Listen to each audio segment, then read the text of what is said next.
পায়ে দিয়ে দেবে স্যার। হ্যালো হ্যালো, নমস্কার, শুভ সকাল। আমাদের যেমন কথা প্রতি বছর ধরেই আজকে বলকলকাতা টিভি পরিবারের 7ম বর্ষে পদার্পণ, এবং আজকের দিনটা আমাদের কাছে আবেগপূর্ণ এবং প্রত্যেকের কাছে, আমাদের কাছে শুধু না সারা ভারতবাসীর কাছে আজকে আমাদের দেশ নায়ক নেতাজি সুভাষচন্দ্র বসুর জন্মদিন। সেই দিনে আমরা প্রত্যেক বছরই জাতীয় পতাকা উত্তোলন করে এবং নেতাজি সুভাষচন্দ্র বসে গলা মাল্যদান করে তার চরণে পুষ্পাঞ্জলি দিয়ে আমরা আমাদের অনুষ্ঠান শুরু করি। আমাদের সঙ্গে এই মুহূর্তে উপস্থিত আছেন, সবসময় যিনি থাকেন আমাদের পর্দায়, আমাদের চিফ প্যাট্রন, আমাদের অভিভাবক দেবজিৎ স্যার। দেবজিৎ স্যারকে আমি সামনে যেতে বলবো। দেবজিৎ স্যারের হাত দিয়ে আমরা পতাকা উত্তোলন করে নেবো, এবং যেমন বলেছিলাম কিছু কিশোরয়, কিছু কচিকাচাদের সঙ্গে রেখে, সাক্ষী রেখে আমরা জাতীয় পতাকা উত্তোলন করবো। সরাসরি দেখতে পাচ্ছেন আপনারা বলকলকাতা টিভি পর্দা এবং সঙ্গীত চ্যানেল পেজে। আমরা শুরু করতে চলেছি জাতীয় পতাকা উত্তোলন আজকে 23শে জানুয়ারির দিন দেবজিৎ স্যারের হাত দিয়ে।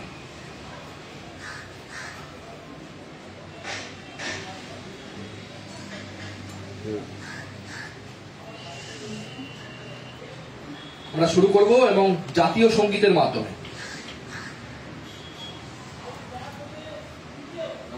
হ্যাঁ হ্যাঁ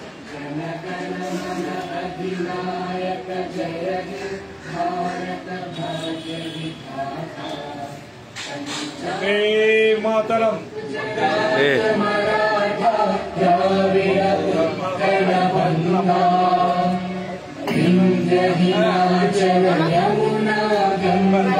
उच्चल जगति तरंगा तव शुभ नामे जागे तव शुभ आशीष मांगे गाहे तव जय गाथा जन गण मंगलदायक जय हे भारत भाग्य विधाता जय हे जय हे जय हे जय जय जय जय हे Reliance Digital. Hello hello hello hello hello, আমরা দেখলাম সরাসরি আমরা জাতীয় পতাকা উত্তোলন করলাম এবং তার সাথে দেবজিৎ স্যারের হাত দিয়ে আমাদের দেশ নায়ক নেতাজি গলায় মাল্যদান এবং পুষ্পাঞ্জলি দিয়ে আমরা আজকের এই শুভ সূচনা শুরু করলাম। আমরা যারা আছে বাচ্চারা তাদের বলবো যে এই সাক্ষী আছে তারা, কারণ আগামী দিনে শুধু বলকলকাতা পরিবার নয়, আমাদের সংস্কার, আমাদের কালচার ধরে রাখবে এরাই। তাই এদের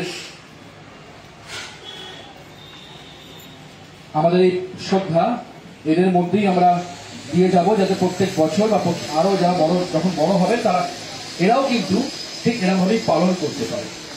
আমরা চলে যাব আমাদের নানান অনুষ্ঠানে। এরপরে আছে আমাদের কেক কাটার সেলিব্রেশন বলকলকাতা। আমি খুব ছোট করে দেবজিৎ স্যারকে সামনে রাখবো, দেবজিৎ স্যারকে বলবো কিছু বলার জন্য আজকে এই শুভ দিনে।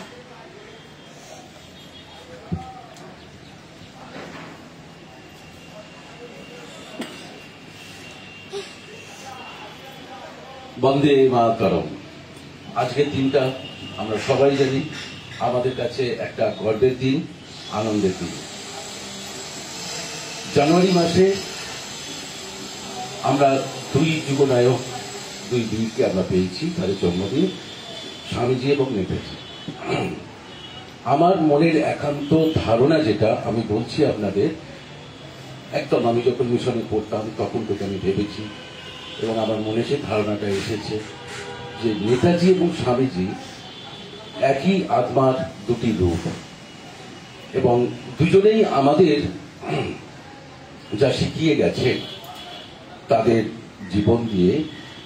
তার মধ্যে এখানে সবাই তোমরা আমার ছাত্রছাত্রীর মতো তোমরা আছো, স্বামীজি নেতাজিকে পড়ো, তারা যা শিখিয়েছেন তার মধ্যে রয়েছে সততা। প্রথম, এই সততা যদি আমাদের মনের মধ্যে থাকে, যে কোনো কাজ করবে সততার সাথে করবে, তাহলে দেখবে যে আপনা আপনি তোমার মধ্যে একটা কনফিডেন্স, যেটাকে আমরা বলি, সেটা গ্রো করবে।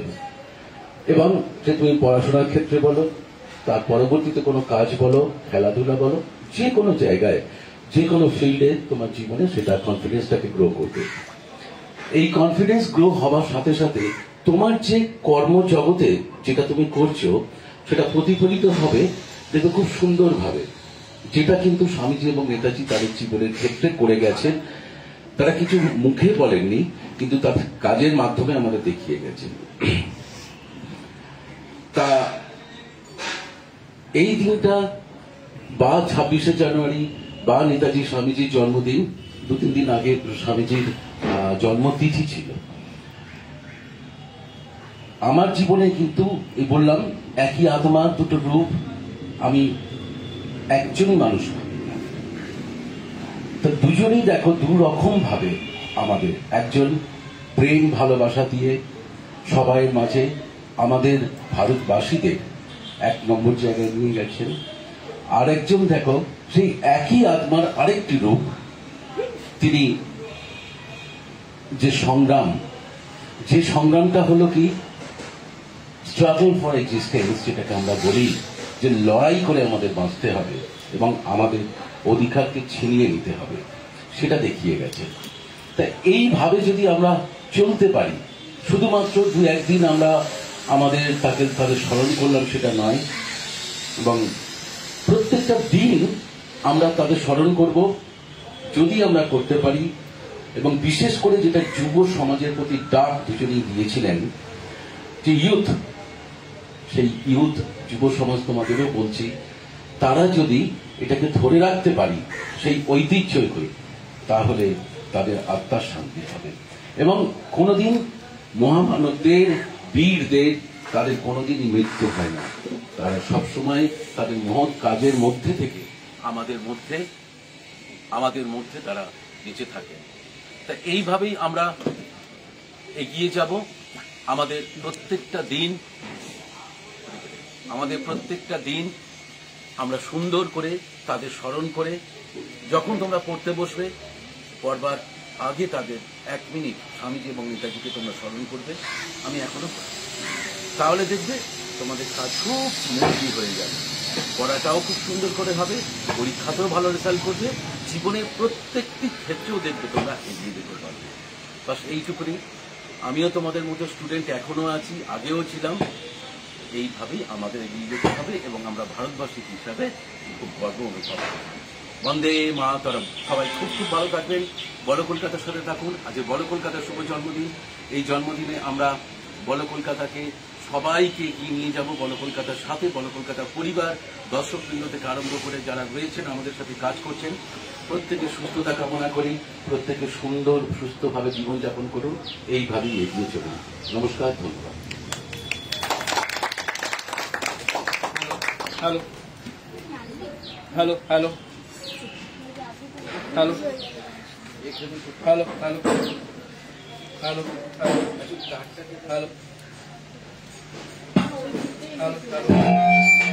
Hello hello hello